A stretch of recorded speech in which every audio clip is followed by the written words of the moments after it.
নমস্কাৰ বন্ধু বান্ধৱীসকল, পুনৰবাৰ স্বাগতম জনাইছোঁ মোৰ ডিফেন্স মাইণ্ড ইউটিউব চেনেলটোলৈ। আজি আপোনালোকলৈ লৈ আহিছোঁ মই অন্য এটা বহুতেই ভাল খবৰ। আছাম পুলিচ নিউ ভেকেঞ্চি মুকলি কৰা হৈছে। বৰ্তমান আছাম পুলিচৰ যিটো অফিচিয়েল ৱেবছাইট slprbassam.in, এই অফিচিয়েল ৱেবছাইটটোত এখন নটিফিকেশ্যন এতিয়া বৰ্তমান 5/12/2025 তাৰিখে আপোনালোকৰ কাৰণে মুকলি কৰা হৈছে, য'ত আছে 1052টা পোষ্ট কনষ্টেবল UB আৰু 663টা পোষ্ট অফ কনষ্টেবল ABৰ কাৰণে, য'ত আপোনালোকৰ চেলাৰী হ'ব 14,000 পৰা 70,000 টকালৈকে আৰু গ্ৰেড পে' হ'ব 5,600 টকালৈকে। বহুতেই ভাল খবৰ। এতিয়া আজি 5/12/2025 তাৰিখে যিহেতু মুখ্যমন্ত্ৰী হিমন্ত বিশ্ব শৰ্মা ডাঙৰীয়াই উল্লেখ কৰিছিলে যে তেওঁৰ মিটিঙৰ যোগেদি কৈছিলে যে 5 তাৰিখে আপোনালোকৰ কাৰণে 5,000 ভেকেঞ্চি মুকলি কৰা হ'ব, কিন্তু বৰ্তমান 1052টা পোষ্ট আছে UBৰ কাৰণে আৰু 663টা পোষ্ট আছে ABৰ কাৰণে। তাৰ পাছতে the present number of vacancies 1030 in nature and subject to the final clearance by the government. Online application will be received with effect from 16/12/2025, 16 ডিচেম্বৰৰ পৰা আপোনালোকৰ এপ্লাই কৰিব পাৰিব আপোনালোকে, আৰু 16/1/2026 তাৰিখলৈকে, 16 জানুৱাৰী 2026 তাৰিখলৈকে আপোনালোকে অনলাইনৰ যোগেদি এপ্লাই কৰিব পাৰিব। তাৰপিছত ডিটেইলছ অফ ভেকেঞ্চি, য'ত আছে vacancies for constable UB in Assam police 1052টা আৰু ABৰ কাৰণে বৰ্তমান মুকলি কৰা হৈছে 663টা post. Social category wise reservation quota, য'ত আছে আপোনালোকে OBC MOBC, তাৰপাছত TXT garden tribes within the OBC MOBC quota আপোনালোকে সম্পূৰ্ণ মই ভালদৰে ভিডিঅ'ত দেখাই দিছোঁ, আপোনালোকে চাই ল'ব, নতুবা আপোনালোকে যিটো অফিচিয়েল ৱেবছাইট slprbassam.in তাত সম্পূৰ্ণ ডিটেইলছ আপোনালোকে জানিব পাৰিব। তাৰপিছত ৰিজাৰ্ভেশ্যন কিমান আছে ওমেনৰ কাৰণে, কোটাত যিমান আছে আপোনালোকে সম্পূৰ্ণ চাব পাৰিব। তাৰপিছত আপোনালোকক দেখাই আছোঁ মই আপোনালোক for availing facility of 5% allocation for vacancies former member of militant organization. তাৰপিছত for availing facility of 1% allocation of vacancy of হোমগাৰ্ডছৰ কাৰণে যিটো আপোনালোকৰ যিটো ভেকেঞ্চি আছে, তাৰপাছত আপোনালোকৰ মিলিটেণ্ট অৰ্গেনাইজেশ্যনৰ ফালৰ পৰা যিমানখিনি আছে সম্পূৰ্ণ ডিটেইলছ আপোনালোকক ইয়াত দিয়া হৈছে। আপোনালোকে ভালদৰে চাব পাৰিব slprbassam.in অফিচিয়েল ৱেবছাইটটোত গৈ। তাৰপিছত ইলিজিবিলিটি ক্ৰাইটেৰিয়াৰ ভিতৰত গ'লে মানে applicant must B citizen of India and permanent resident of Assam,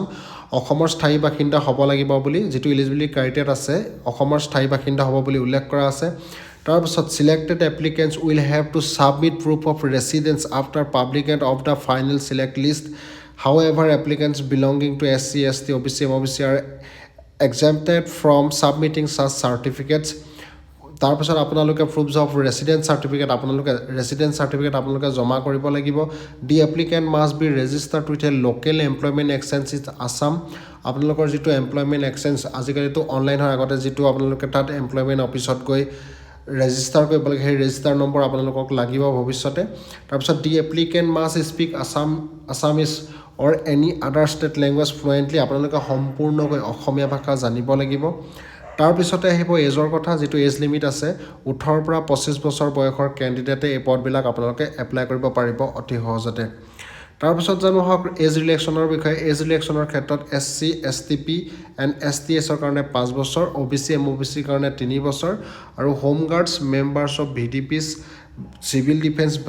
ভলেণ্টিয়াৰ্ছ registered who have serve for period of 3 years or more, তাৰ কাৰণে আছে 3 বছৰ। তাৰপিছত former members of militant organization FMMOS আৰু SPOছৰ কাৰণে আছে 10 বছৰ। The age of the applicant will be calculated on the basis of the matriculation and SSLC admit card, SSLC pass certificate issued by the recognized board council. No other document shall be accepted in lieu thereof for this purpose. Any other document relating to age such as horoscope, affidavit, birth extract from municipal corporation, health department, service record, etc. will not be accepted. সম্পূৰ্ণ details আপোনালোকক দিয়া আছে, আপোনালোকে directly slprbassam.in official ৱেবছাইটত চাব পাৰে, নতুবা মোৰ ভিডিঅ'ৰ ডেছক্ৰিপশ্যনত লিংক দিয়া আছে, তাত গৈ আপোনালোকে চাব পাৰিব। তাৰ পাছতে জানো হওক আপোনালোকৰ এডুকেশ্যন কোৱালিফিকেশ্যনৰ ক্ষেত্ৰত কনষ্টেবল UBৰ কাৰণে আপোনালোকে 12 পাছ কৰা হ'ব লাগিব, ৰিকগনাইজ বৰ্ড অৰ কাউন্সিল। তাৰপিছত কনষ্টেবল ABৰ কাৰণে SSLC অৰ ক্লাছ 10 পাছ from government recognised board or council. আপোনালোকে কনষ্টেবল ABত এপ্লাই কৰিবৰ কাৰণে চিম্পল মেট্ৰিক পাছ কৰিলে আপোনালোকে এই পদবিলাক এপ্লাই কৰিব পাৰিব। ফিজিকেল ষ্টেণ্ডাৰ্ডছৰ ক্ষেত্ৰত জানিবলৈ হ'লে হাইটৰ ক্ষেত্ৰত আপোনালোকে general OBC MOBC SC male 162.5 centimetre female 154 centimetre STP STS 160 centimetre male আৰু ফিমেলৰ ক্ষেত্ৰত 152 চেণ্টিমিটাৰ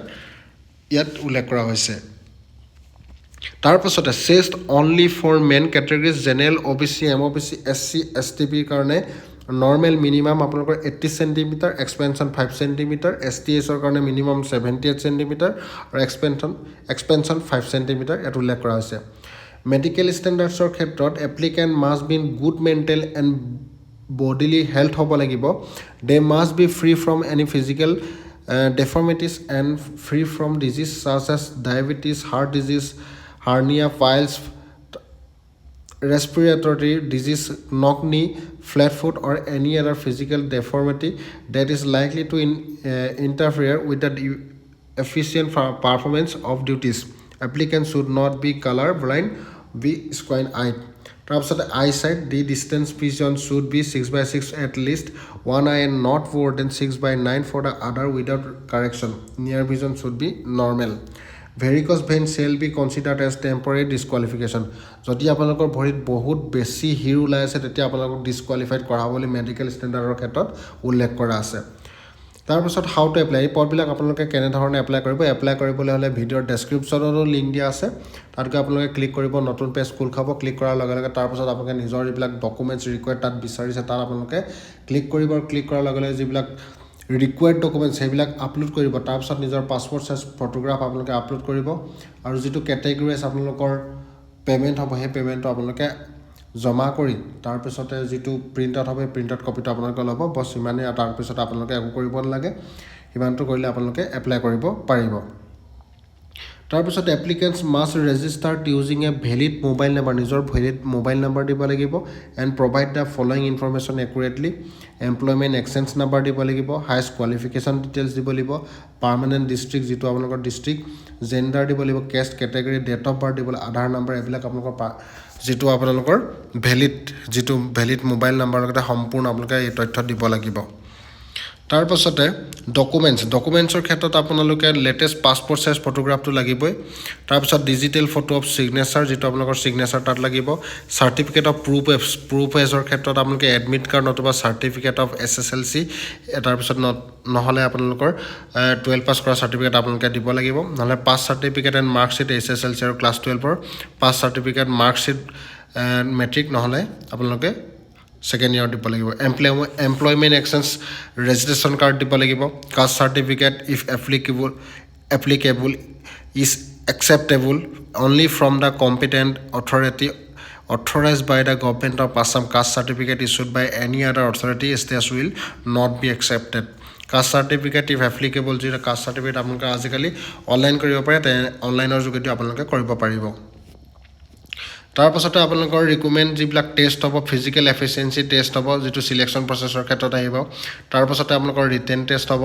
তাৰপাছতে আপোনালোকৰ অৰেল বা ভাইভা বছ হ'ব তাৰপাছত পেৰামিলিনাৰী আইডেণ্টিটি ভেৰিফিকেশ্যনৰ ক্ষেত্ৰত admit card of PAT and PST identity proof Aadhaar card voter card নতুবা driving licence will be check for identity verification of the applicants এইবিলাক আপোনালোকৰ প্ৰয়োজন হ'ব যদি আপোনালোকৰ ড্ৰাইভিং লাইচেঞ্চ আছে ড্ৰাইভিং লাইচেঞ্চ ৰাখিব লগত নহ'লে আধাৰ কাৰ্ড ভোটাৰ কাৰ্ড এইবিলাক আপোনালোকৰ যিটো প্ৰুফৰ ক্ষেত্ৰত প্ৰয়োজন হ'ব biometric of each applicant will be captured before appearing in physical efficiency test and physical standard test তাৰপাছতে আপোনালোকৰ জনোৱা হওক ফিজিকেল এফিচিয়েঞ্চি টেষ্ট যিটো 40 marks for constable UP and constable AB female 60 marks for constable AB male DVAT consist of the following raised to 20 marks award of marks for 200 marks meters race it will be conducted under CCTV surveillance using RFID chips যিটো আপোনালোকৰ CCTV বা আপোনালোকৰ সম্পূৰ্ণ যিটো test হ'ব 3200 metre running হ'ব হেতুৰ আপোনালোকৰ তাত তেওঁলোকে ইয়াত জনাইছে যে টাইম টেকেন 600 সেকেন্ড 10 মিনিট অৰ লেছ 20 মাৰ্কছ যদি আপোনালোকে 10 মিনিটৰ ভিতৰত কমপ্লিট কৰে তেতিয়া 20 নম্বৰ পাব নতুবা আপোনালোকে যদি যেটো 30 second time taken marks will decrease at a rate of 0.08 marks per second does for 630 second or less but more than 629 second তেতিয়া 17.6 marks পাব তাৰপিছত এনেধৰণে আপোনালোকৰ সম্পূৰ্ণ ডিটেইলছ দিয়া আছে আপোনালোকে যদি মেইন 10 মিনিটৰ ভিতৰত 10 মিনিটৰ কমৰ ভিতৰত 10 মিনিটলৈকে আপোনালোকে এতিয়া 20 নম্বৰ পাব বুলি ইয়াত উল্লেখ কৰা আছে লং জাম্পত আপোনালোকৰ 20 মাৰ্কছ আছে যদি মিনিমাম 335 সেন্টিমিটাৰ আপোনালোকে মাৰে তেতিয়া আপোনালোকে 20 নম্বৰ পাব নতুবা আপোনালোকে তাৰ যদিও নোৱাৰে তিনিবাৰ আপোনালোকে সুবিধা পাব বুলি ইয়াত উল্লেখ কৰা আছে award of marks for long jump it will be conducted under CCTV surveillance সম্পূৰ্ণ আপোনালোকৰ কোনো আটাত আপোনালোকৰ গাফিলতি নহয় সম্পূৰ্ণ চিচিটিভি আণ্ডাৰত সম্পূৰ্ণ টেষ্ট যিবিলাক ৰানিং হ'ব সম্পূৰ্ণ চিচিটিভিৰ আণ্ডাৰত হ'ব আপোনালোকে কোনো টেনশ্যন ল'ব ইয়াত কোনো গাফিলতি নহয় ইয়াত সম্পূৰ্ণ ইয়াত দিয়া আছে for less than 335 centimetre no marks will be awarded and the applicant will be declared as disqualified a valid jump of 335 centimetre is the minimum qualifying level marks of 335 centimetre যদি আপোনালোকে 335 সেন্টিমিটাৰ মাৰে বা 3 metre কিমান metre হ'ব তাত আপোনালোকে 10 mark পাব বুলি ইয়াত উল্লেখ কৰা আছে টোটেল আপোনালোকে 500 সেন্টিমিটাৰ যদি লং জাম্প মাৰে তাত 20 নম্বৰ পাব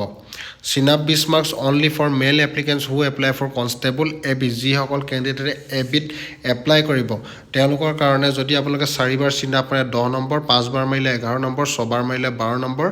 7 বাৰ মাৰিলে 13 নম্বৰ তেনেদৰে আপোনালোকে 14টা যদি সিনাপ মাৰে তেতিয়া আপোনালোকে 14টা সিনাপ মাৰিলে আপোনালোকে 20 নম্বৰ পাব ফিমেল কেণ্ডিডেটৰ ক্ষেত্ৰত award of marks for 1600 metres female কেণ্ডিডেটৰ ক্ষেত্ৰত 1600 মিটাৰ ৰানিং হ'ব য'ত 5 মিনিট 30 ছেকেণ্ডৰ ভিতৰত যদি কমপ্লিট কৰে বা তাতকৈ কমত কমপ্লিট কৰে তেতিয়া 20 নম্বৰ পাব তাৰ তলত যদি আৰু তাতকৈ যদি অলপ বেছি লাগে তেতিয়া 17 নম্বৰ পাব 390 ছেকেণ্ডৰ পৰা যদি লেছ বাট মোৰ দেন 389 ছেকেণ্ড তেতিয়া 14.6 নম্বৰ পাব আৰু একেবাৰে শেষত ইয়াত মই কৈছোঁ আপোনালোকৰ dash for 480 seconds or less but more than 479 ছেকেণ্ডত যদি কমপ্লিট কৰে আপোনালোকে 10 মাৰ্ক পাব তাৰ পাছতে লং জাম্প 20 নম্বৰ পাব যদি 244 সেন্টিমিটাৰ ফৰ লং জাম্প আৰু তাৰ লগতে তিনিবাৰ আপোনালোকে সুবিধাও পাব 244 সেন্টিমিটাৰ যদি আপোনালোকে লং জাম্প মাৰে তেতিয়া আপোনালোকে পাব 10 নম্বৰ তাৰ পাছতে 45 centimetre 45 centimeter marks will increase at a rate of 0.04 per centimeter marks for 289 centimeter যদি মাৰে তেতিয়া আপোনালোকে 11.8 marks পাব আৰু একেবাৰে শেষৰটো আপোনালোকক কৈছো যদি 389 centimeter আপোনালোকে লং জাম্প মাৰে তেতিয়া আপোনালোকে 20 নম্বৰ পাব medical examinationৰ ক্ষেত্ৰত after qualifying in the physical efficiency test the applicants will be examined by a medical and health officer as part of parameters enumerated para 5.8 above physical standard testor ক্ষেত্ৰত after qualifying in the medical test the applicants will have to appear in the PST as per the parameters enumerated at para 5.7 above it will carry no marks document তাৰ পিছত document verification হ'ব insurance instruction for PAT and physical standard test হেবিলাক আপোনালোকক দেখুৱা আছে তাৰ পিছতে হ'ব আপোনালোকৰ ৰিটেন টেষ্ট হ'ব আপোনালোকে এইবিলাক পঢ়ি চাব যেটো আপোনালোকৰ মোৰ ভিডিঅ ডেসক্ৰিপচনত লিংক দিয়া আছে নতুবা আপোনালোকে ডাইৰেক্ট slprb.assam.in অফিচিয়েল ৱেবছাইটত চাব পাৰিব যিবিলাক সাবজেক্টৰ ওপৰত আপোনালোকৰ এক্সাম হ'ব তাত আপোনালোকৰ এলিমেন্টাৰী এৰিথমেটিক থাকিব জেনাৰেল ইংলিছ থাকিব logical and reasoning mental ability Assam history geography polity economy general awareness general knowledge এনে ধৰণৰ আপোনালোকৰ সিলেবাছৰ ক্ষেত্ৰত আপোনালোকৰ এক্সাম হ'ব য'ত আপোনাৰ ৰিটেন টেষ্ট উইল কনসিষ্ট 100 নম্বৰৰ আপোনালোকৰ কোৱেশ্চন মানে 100টা কোৱেশ্চন থাকিব তাৰ ভিতৰত আপোনালোকৰ questions will be of the level of class 9 10 ৰ ভিতৰত হ'ব ৰিটেন টেষ্ট উইল বি 50 আপোনালোকৰ টোটেল মাৰ্কছ 50 নম্বৰ থাকিব there will no be negative marking আপোনালোকৰ কোনো ধৰণৰ নিগেটিভ মাৰ্কিং নাথাকে তাৰ পিছতে আপোনালোকৰ অৰেল ভাইভা হ'ব যিটো হ'ব তাত থাকিব আপোনালোকৰ 5 নম্বৰ যিটো আপোনালোকৰ 2 মিনিটছ থাকিব the number of applicants to be called for the oral viva will be at the rate of 2 times number of vacancies on merit based on total marks scored in physical efficiency test and written test তাৰ পিছতে আপোনালোকৰ যেটো ৱেইটেজ on academic marks থাকিব তাত academic মাৰ্কছত আপোনালোকৰ 5 number থাকিব যিটো আপোনালোকৰ পাৰ্চেণ্টেজ যদি 45ৰ পৰা 59.99% তাত 2 নম্বৰ 60ৰ পৰা 74.99% যদি থাকে 3 নম্বৰ আৰু 75ৰ পৰা থাকিব যদি 5 নম্বৰ মানে আপোনালোকৰ যদি ক্লাছ 10 বা ক্লাছ 12ত যদি আপোনালোকৰ পাৰ্চেণ্টেজ ইমান বেছি হয় তেতিয়া যিমানেই বেছি হয় সিমানে আপোনালোকৰ একাডেমিক যিটো মাৰ্ক থাকিব সেই একাডেমিক মাৰ্কটো আপোনালোকে পাব ফাইনেল মেৰিট লিষ্টৰ ক্ষেত্ৰত আপোনালোকৰ final results would be based the marks obtained as follows constable A B both male and female আপোনালোকৰ ফিজিকেল ইফিচিয়েঞ্চি টেষ্টত থাকিব 40 নম্বৰ ৰিটেন টেষ্টত থাকিব 50 নম্বৰ অৰেল ভাইভা পোষ্টত 5 নম্বৰ আৰু একাডেমিকৰ ক্ষেত্ৰত 5 number total 100 number constable A B মেল যিটো physical efficiency test তাত থাকিব 60 নম্বৰ ৰিটেন টেষ্টত 50 নম্বৰ অৰেল ভাইভা পোষ্টত 5 নম্বৰ টোটেল 115 নম্বৰ আৰু কনষ্টেবল এ বি ফিমেলৰ ক্ষেত্ৰত থাকিব ফিজিকেল এফিচিয়েঞ্চি টেষ্টত 40 নম্বৰ ৰিটেন টেষ্টত 50 নম্বৰ অৰেল ভাইভা পোষ্টত 5 নম্বৰ টোটেল 95 নম্বৰ এনেধৰণে আপোনালোকৰ সম্পূৰ্ণ ডিটেইলছ দিয়া আছে বন্ধুবান্ধৱীসকল মই আপোনালোকক দেখুৱাইছোঁ যদি আপোনালোকে সম্পূৰ্ণ ডিটেইলছ জানিব পাৰে মোৰ ভিডিঅ'ৰ ডেছক্ৰিপশ্যনত লিংক দিয়া আছে নতুবা আপোনালোকে যিটো অফিচিয়েল ৱেবছাইট slprbassam.in এই অফিচিয়েল ৱেবছাইটটোত চাব পাৰিব বন্ধুবান্ধৱীসকল ভিডিঅ'টো আজি ইমানেই ভিডিঅ'টো যদি ভাল লাগে আপোনাৰ লাইক কমেণ্ট শ্বেয়াৰ কৰিব লগতে সকলোৰে সহায় হোৱাকৈ আপোনালোকে ভিডিঅ'টি শ্বেয়াৰ কৰিব আৰু যদি মোৰ কিবাকিবি কওঁতে যদি কিবা ভুল হৈছে বা আপোনালোকৰ সম্পূৰ্ণ তথ্য ভালদৰে মই দিব পৰা নাই তেতিয়া আপোনালোকে ভালদৰে ভিডিঅ'টো চাব আৰু মোক যদি কিবা কওঁতে অসুবিধা হৈছে মোৰ ভুল হৈছে তেতিয়া আপোনালোকে মাফ কৰিব আৰু আপোনালোকে ডাইৰেক্টলি যদি কিবা মোৰ অকণ ভুল যদি হৈছে slprbassam.in অফিচিয়েল ৱেবছাইটত গৈ আপোনালোকে চেক কৰিব পাৰিব